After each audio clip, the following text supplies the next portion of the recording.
What's going on, ladies and gentlemen? Welcome to the Amputate to Amplify Success podcast, where transformation takes center stage. I'm your host, John Register, a two-time Olympic trials qualifier in the hurdles, combat veteran, amputee, Paralympic silver medalist, certified professional speaker, and in this year, 2024, top 50 global inspirational business leadership speaker by Real Leader magazine.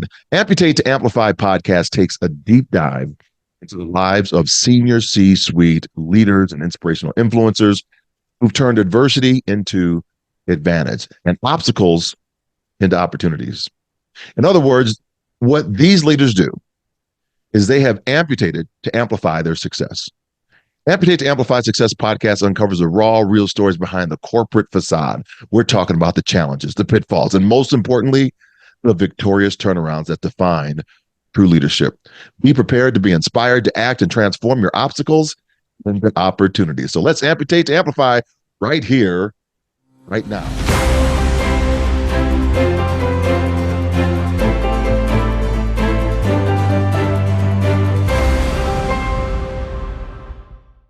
Today, I have another amazing guest on this show. He is the president and CEO of the Associated Luxury Hotels International, ALHI. He's a true powerhouse in the luxury meetings and events industry, leading a global sales organization that stands as a trusted partner for meetings and event professionals seeking the finest independent luxury properties and experiences. Over 30 years of experience, this gentleman has a profound understanding of client needs and market trends. His passion for delivering personalized service, connectivity, matched only by his dedication to empowering his team of nearly 80 professionals across 26 offices worldwide. Under his visionary leadership, ALHI has garnered multiple accolades for its high-quality portfolio and outstanding performance. He also holds Certified Hospitality Sales Executive CHSE credential, exemplifying his commitment to excellence and professionalism in the hospitality industry. I met him at MPI in Colorado, where he just freaking rocked the stage, blew me away. Please meet the one, the only Michael Dominguez. Thanks for the intro, John. And man, you said my last name better than I do, so that was good. Hey, thanks. I mean, I really appreciate you taking time to be on the show. I really was blown away by your presentation that you gave at MPI. Before we get into all that, though, and kind of trends that we see, I asked my guest one specific question at the top of the show. And I begin the podcast, it's always the same way. What is one entity, one thing that you had to amputate in order to amplify your success? Yeah, it's an interesting one because I can tell you it's probably 15 to 20 years old, but it's going to sound a little facetious, but it's not. It's amputating your ego. And I think that's the hardest thing for leaders. And what I've seen specifically as I bring leaders in, a younger leader from an experience perspective, not age, versus a very experienced leader, I most of the times find that experienced leader very open to other ideas, not about you, because you're not trying to prove yourself.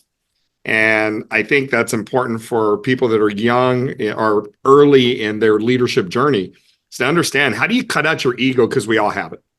And it's not about getting rid of an ego, because we all have ego. It's part of the human condition. The idea is starting to manage it and understand it. And to realize I got to push through that. When you manage to understand, this, there's some people that just want to press, they want to push, and you have to kind of manage those folks. Then there's kind of folks that are in the middle ground. They just kind of, they're going to, I wouldn't say coast. They're being kind of pulled along wherever the cart's kind of wagon's going. And then there's the coasters who are just kind of just going downhill, right? How have you, as an inspirational leader, really manage those three types of individuals? Yeah. The go-getter, I'm just going to be pulled along, what direction we're going to go, or the kind of coaster who's kind of just going down the hill? Well, it's a couple of things, John, and all of that. I don't have a lot of coasters in my organization, and if I did, they're no longer here. And I think that's a challenge with leaders, but Coasters will only bring down everybody else. And your best performers are going to be asking you, why are you putting up with a coaster when I'm busting my tail to do everything for you? And I think leaders take too much time. We know where they are. But I think it's incumbent upon us to be able to define expectations and then hold everybody accountable to those expectations. I think that's where leaders falter. And, one of the things I've traditionally done when I've gotten to a new role, I end up having that conversation with everybody. And when I define the expectations, I ask one question. Now, are these expectations reasonable? And when I get yes from it, and if the answer is no, we'll talk through that. But once I get a yes that the expectations are reasonable, I remind all of them, then you cannot be mad at me when I come back to hold you accountable for what we've all agreed are reasonable expectations and you're not performing to them. That's on you. It has nothing to do with me.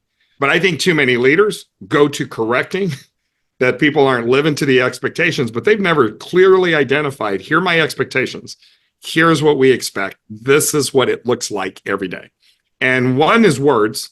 Two is, how do you behave? Because everybody's going to be watching me. And the moment I don't live up to those same expectations, it's all gone to hell. That is it. And I remind everybody of that. It's on me to live to the same standard and expectations that I'm holding everybody accountable for. And that is in every interaction with our team members, every interactions with our clients. And that's how I think you get your top performers. They're like, yeah, game on. Your people that want to get there, like, I now see it and I want to get there. And my coasters, they're not going to be here very long. They're not. You're either going to get on. And I have a saying, and it's my boss actually teased me once because he said, I'm going to use that. But I told him, and I've used it in my last couple of roles because it's a great visual. After I've been someplace about 90 to 120 days, and I've listened to everybody, and I now have a good understanding of where we are and where the organization needs to go. The one comment I make is, okay, you're either on the bus or standing in front of it. There is nowhere else to be. And I don't want to run anybody over. I don't want to hurt anybody, but the bus is not changing directions because you're standing in the middle of the road. So you're going to get smashed. And my point is simple.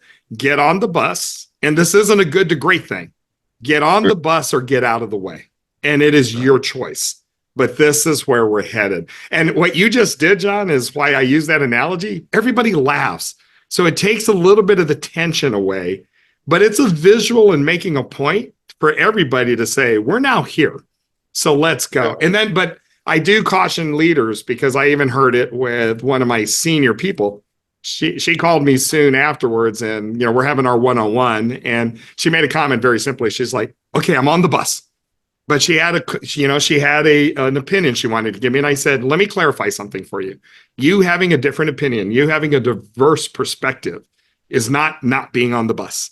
Not being on the bus is you being a culture killer, you talking to others versus me, you griping to others versus me. That's not being on the bus. You telling us we're not maybe on the right path. That's what I need from you every day. That's different. And I think that's important to clarify. No, that's exactly right. I could have talked to you before I took the CEO position for you. I was stumbling around, learning that. The other reason I was laughing is because I have a very similar analogy, but it's just the train.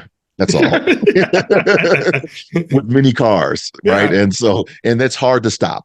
So we are moving forward, and we're moving in one direction. Well, and I guess we're getting old. I got to come up with a better analogy, because nobody rides the train or the bus anymore. If you're on the Northeast, you ride the train, but the bus, who's riding the buses anymore? It's like I got to come up with that now. But they all. I just did though. I had a gig in Minneapolis, and I got off the plane. I took the light rail down to 21st, and I took a bus over. It cost me $1. I love it. I'm old school, man. I'm old school. I love it. Well, you're a powerhouse in hospitality. Everyone I spoke with at MPI, oh my gosh, Michael's in town. What drew you into this industry? I only laugh, John, because I was sucked into the industry because I was bussing tables when I was 15 years old. At a Hyatt Regency in San Antonio, and it became an industry I loved. And candidly, back in the 80s, the challenge was we didn't have hospitality programming in schools and universities. So most of us in my age group, we kind of got stuck in the industry in a good way. I mean, stuck. It's like we loved it and fell into it. What's exciting today is there's full hospitality programs and it's a discipline. But, me growing up, people didn't realize there was a career behind it. And it was purely by accident. But I talk about that often.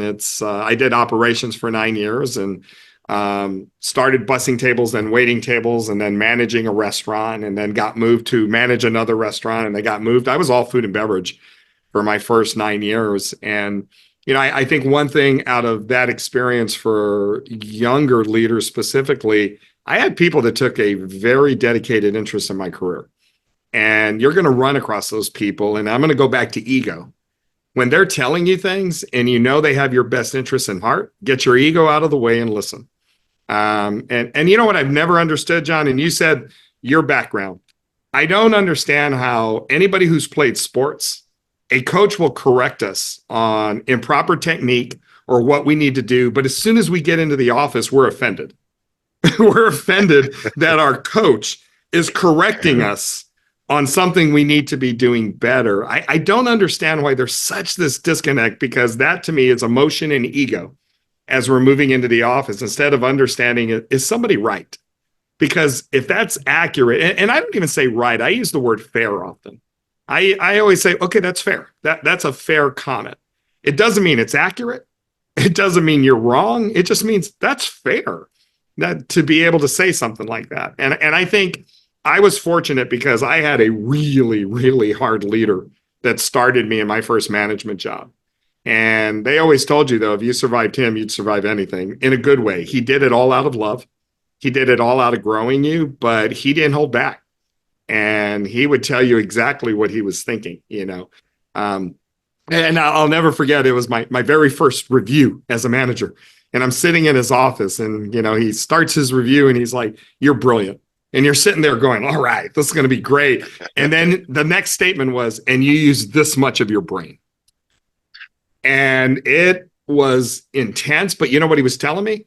You're a 21-year-old kid that has a lot of great ideas and you have a lot to bring to the table, but you're acting like a 21-year-old kid because you're holding back. That's what he was trying to tell me. And again, if you can sit back, and I knew he cared about me. He's the one who put me in this role. Why would he try to be detrimental to that? If you could sit back and learn from that, you learn and grow very quickly. And I think too many people get closed off when somebody tells them what they're seeing, Listening to this podcast, if you're out there right now and you're on YouTube and you're watching this, if you don't have your pen, paper, whatever you use to write with, take notes with out right now, otter, whatever, you need to be, there's more value in these first 10 minutes with Michael than it's a masterclass right now on leadership. So thank you for what you're giving us right now. I appreciate it. When you talk about your leadership role, you talked about a little bit about how you define it, implement leadership, train others for this. Think about leaders now, those that are in roles and getting out of their own way. What's some advice that you would advise people to kind of get out of your own way? You hired people to do a job, right? Let them run with the job. Yeah, there's a couple of things. I always ask the question, is it material? Is it material to the job or to the conversation, whatever you have an opinion on? So, I was just having a one-on-one with one of my marketing folks, and I made the comment, we were talking about this philosophically, and I said, look, there's not a job you do that I couldn't tell you that, I would have used a different color, I would have used a different font, but it's not material to what we're trying to get done. And that's where people trip on themselves. Let people do things, let them experience. Now, after they've done it, you may have some advice for them, but it's not a criticism and it's not taking it away, specifically if it's not material to the outcome. If it's not material to what you're trying to get done, then shut up. Don't say anything about it, and advise and help people grow. And I think that's the hardest thing, because leaders, it shouldn't be about you, in your opinion, getting it your way. It should really be about, to your point, and I love when you say it, inspiring others to do the best. And I always put the perspective of a great leader to me is it's like those coaches in sports that can get the most out of moderate talent. You got a team that shouldn't be winning and they're winning. And it's because the coach is getting every ounce of talent out of those individuals because they inspire them every day. It's what we should be doing as a team. And, and I know it's overused, John, but I'm a believer in this. Like leadership to me is not only a blessing, it's service. And if you're not willing to serve others, then you shouldn't be leading. That doesn't mean you can't manage, but you shouldn't be leading. And leaders it's all about service. And the last question I ask, and I haven't shared this with you, I have a one-on-one conversation with every single employee in our company. We have 110 of them and total, and because that's our back of the house, it's all administrative roles. I have a one-on-one call twice a year with them for 30 minutes, and it's just to see how they're doing. It's not to check in on their work. It's just to talk and find out who they are and how they're doing as a human being. My last question in every one of those calls is very simple. What can I do for you? What else can I offer for you? And I always tell them, if you don't have an answer right now, you don't have to answer right now. When you've got an answer to that, you need to let me know. What can I do for you? That is powerful question, because it does move into the realm of service and servant leadership, to make people understand that you're there. And when you actually execute and follow through on that, goes to the roof on that. You were saying around let people just be themselves. I wrote down here, let people do them. Right? Seriously. Get out of their way, right? You hired them to do it, so just get out of their way. And course correct if you have to, but people want, they want to succeed in what they're doing. One of the things is I talk about in my keynotes, I talk about adding oxygen into the atmosphere so we can survive and thrive our environments. When things shift, and you are, kind of under crisis with the big thing, the past 4 years that the whole world went through was pandemic. Right. I talked to lots of leaders, talked to somebody from global operations at Marriott, I talked to some other folks, and just how they were maneuvering and shifting and leading when there wasn't a blueprint, when there wasn't a pathway. What was in your thoughts during that time, and how have you used what you learned in your current state right now? Yeah, we kind of reset the company by accident, John, because we started shutting down our industry and realized for our type of company, when 95% of your client base, your hotels are shutting down, you've got a major issue on your hands. It was, and I'll never forget, it was, we were shutting down that Friday. It was that midweek of March. And it was that Friday we're shutting down the country. And I had sent out a note to everybody on Wednesday to let them know, basically, it's going to be okay, guys. We'll figure out what we're going to do.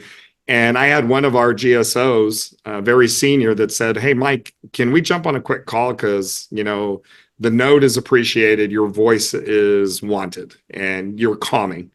And I'm like, you know what? You're exactly right. And I had been on the road. I was actually speaking 3 days before we shut down. And I get on this call on Friday. We have a conversation. And John, we had an everyday call with the entire company for 18 consecutive months. And because it was 18 consecutive months that we did it. We're still doing 3 a week now. But the point I made to everybody, we're going to get together and just make sure we're okay as human beings. And the message I delivered to that team was very simple, and I meant it, and it's serving us today. I want you to call our clients. I want you to call our members, and I want you to ask how they're doing and what can we do to help. And when you're done with that, I want you to do it again. And when you're done with that, I want you to do it again. And today I will hear from members and clients, you were the only ones there when it was dark, because everybody quit talking. And this isn't a criticism to others, Major hotel chains had to furlough or lay off 85% of their teams. Done. Well, you still had clients out there that were still trying to figure out how to maneuver through this and where do they go? And I have independent hotels that didn't have brands. And I've had one managing director that sat me in his office and said, "You were the only one to tell me, here's how you run your hotel. This is what you should be doing. This is how you operate in this environment." He goes, "You were a lifeline for us." And that has served as a great example for our entire team of what our mission should be every day. And it's going back to what I just said, service. Whether you're a leader or not in title, you're a leader and you should be serving others. And especially in the hospitality business. John, I don't know if that applies everywhere, but in the hospitality business, if you don't want to serve others, you should not be in this business. You're in the wrong job if that's the case.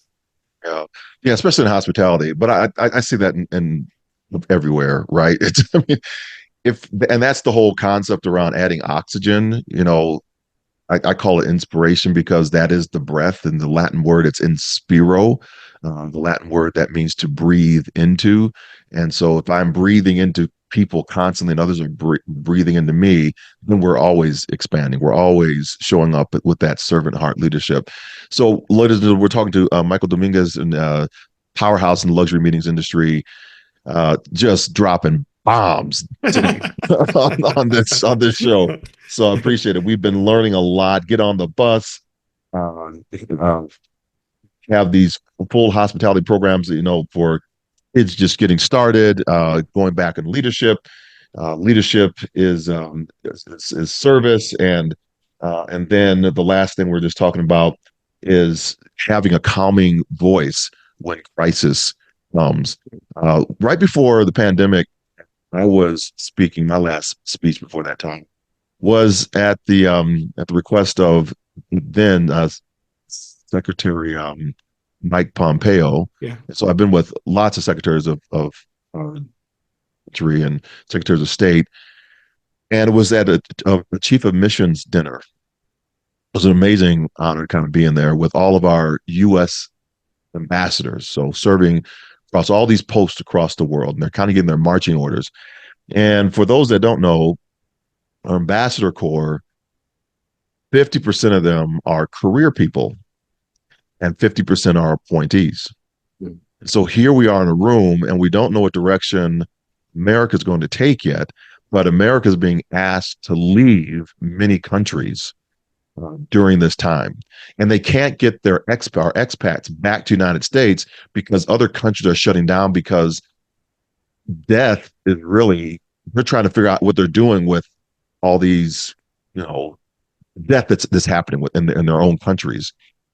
And yet we were trying to figure out if it's even going to come to the United States. I knew we're about to shut down right. In that room. It was really quite terrifying, because leaders wouldn't be in a decisive moment because we were in an unknown territory. We talked a little bit about this in a previous question.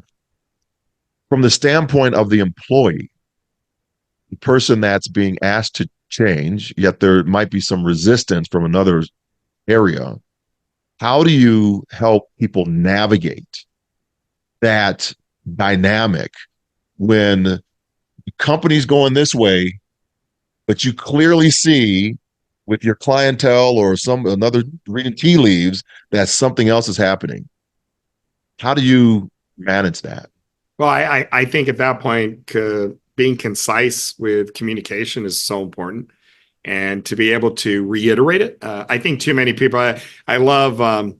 There's a great quote that the challenge with communication. It's Bernard Shaw. The challenge with communication is the illusion that it happened. And that's a challenge with leaders, because leaders will send out an email and said, "I communicated." No, you sent out an email. That's not communicating. And it's being repetitive. But John, one thing that has served me well is an understanding of the Kubler-Ross change curve.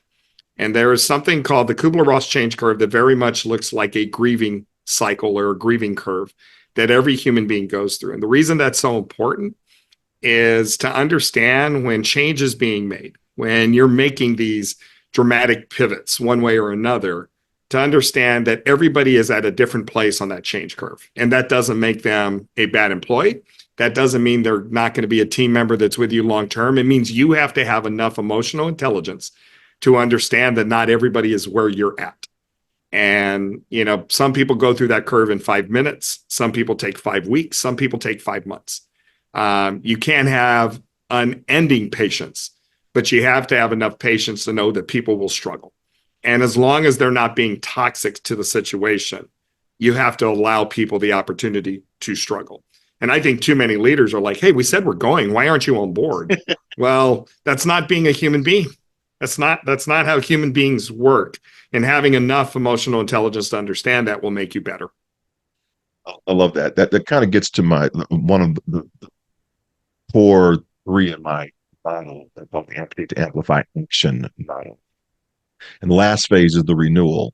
The renewal begins with a rebirth, where we can't use old systems, old thoughts, old ideas to put into a new bucket to get a different output. We're going to have to do some heavy work and give ourselves space and grace to grow. Kind of like you're talking about with the Kubler-Ross change. I want to ask you my last question in this series, and I have another. We're going to go a different direction. Okay. But you triggered something in my head, so I have to get it out now. And that is, where do you think we are as either a hospitality industry, as a nation, as a world, in this space on that Kubler-Ross change? Oh my God, we're a mess. If you looked at it, it probably looks like a Richter scale versus a change curve. And I think that's the issue. And not as much as an industry. I think our industry is pretty good on the curve. I think we're coming out the other side, which means once you get past the other side and once you get past the trough, it's all about negotiating how you fit in this new environment. And I think that's where most of our industry is.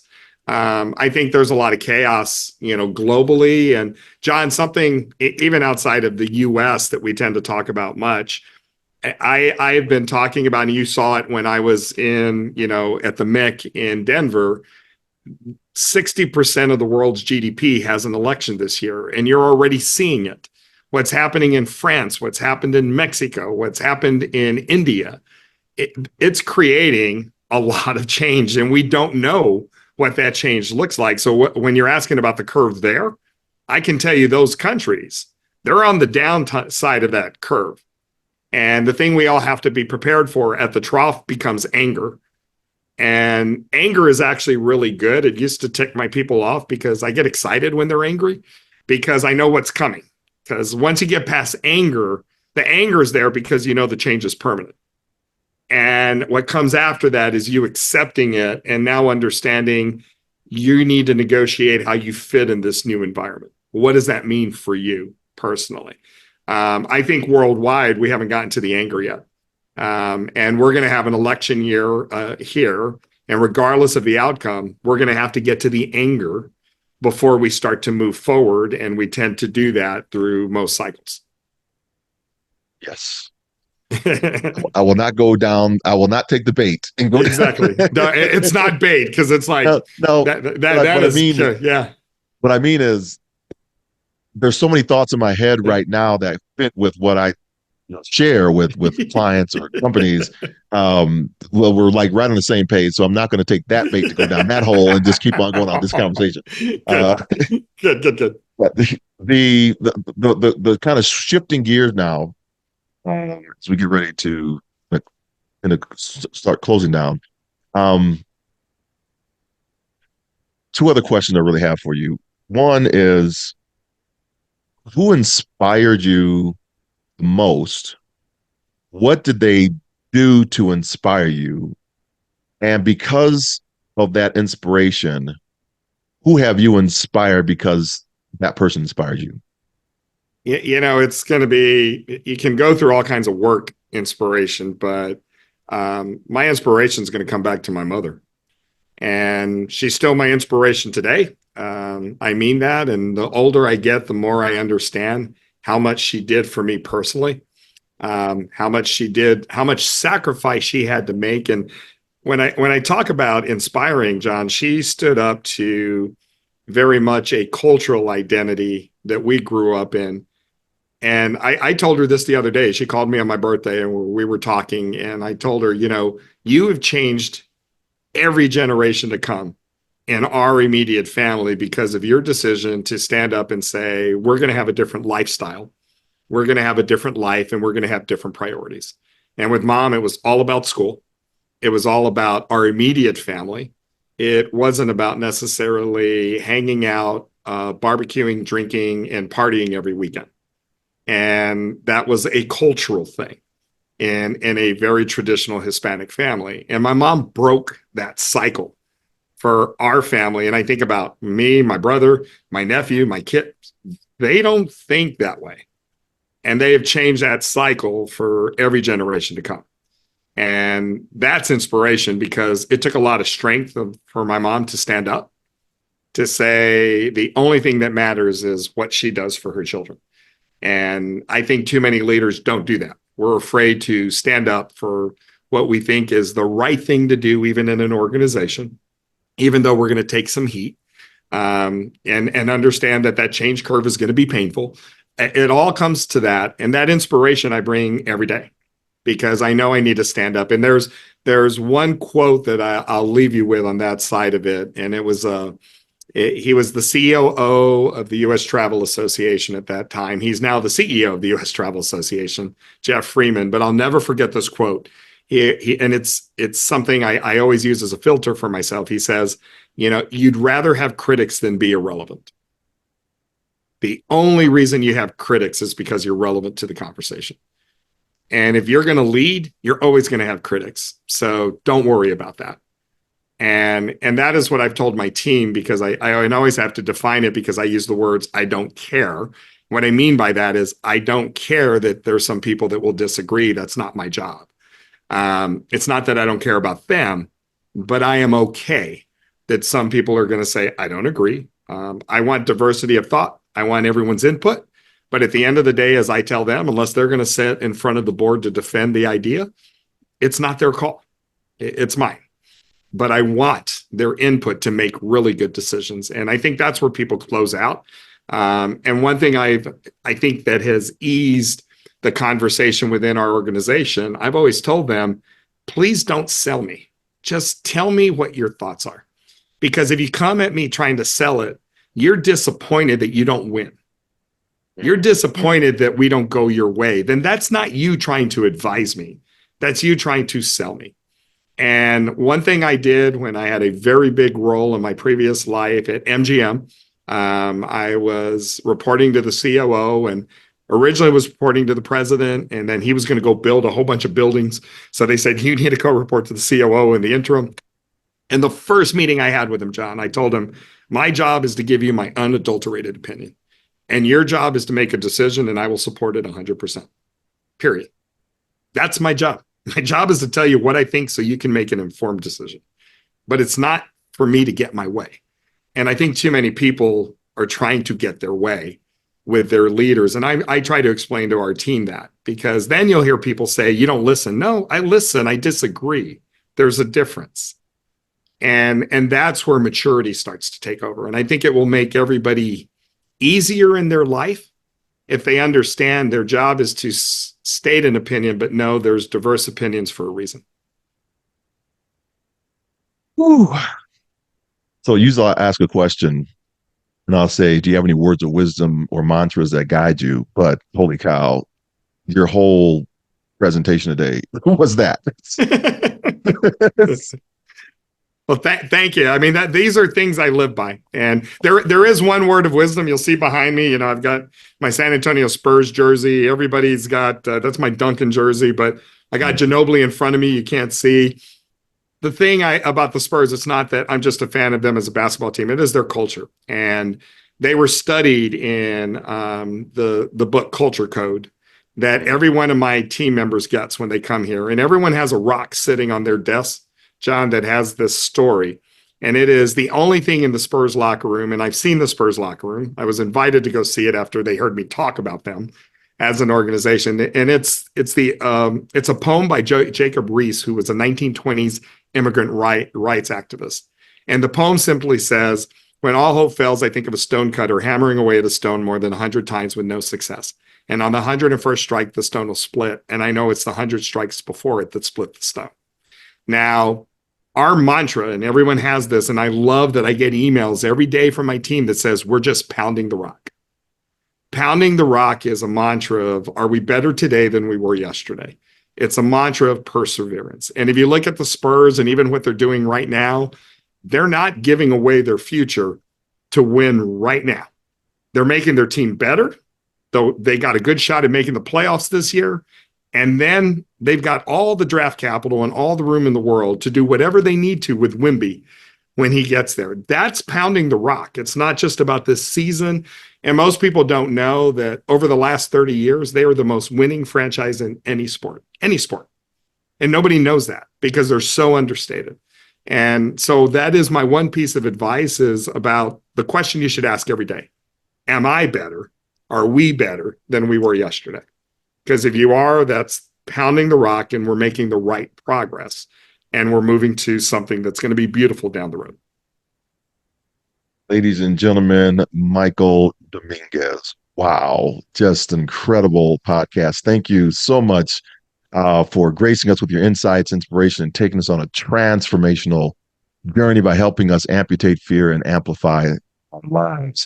Again, I'm your host, John Register, professional speaker, guiding us through this transformational journeys of some of the most inspiring leaders in the business events world. Please remember, it's not just about facing challenges, it's about converting them into your greatest successes. So this podcast will be live on YouTube and probably on my website at johnregister.com. So go over there, check them out, and find all the social media channels that will link you to daily doses of inspiration. Michael, how do we find you? You can find me easily at I'm on LinkedIn under Michael Dominguez. I'm on YouTube with not with created material, but material that's been recorded. And then most importantly, M Dominguez at ALHI.com. If I can help anybody, I'm happy to. Thank you so much for gracing us with your presence today. Thank you all for tuning in. Until next time, go forth, inspire your world. Catch you next time. Bye for now.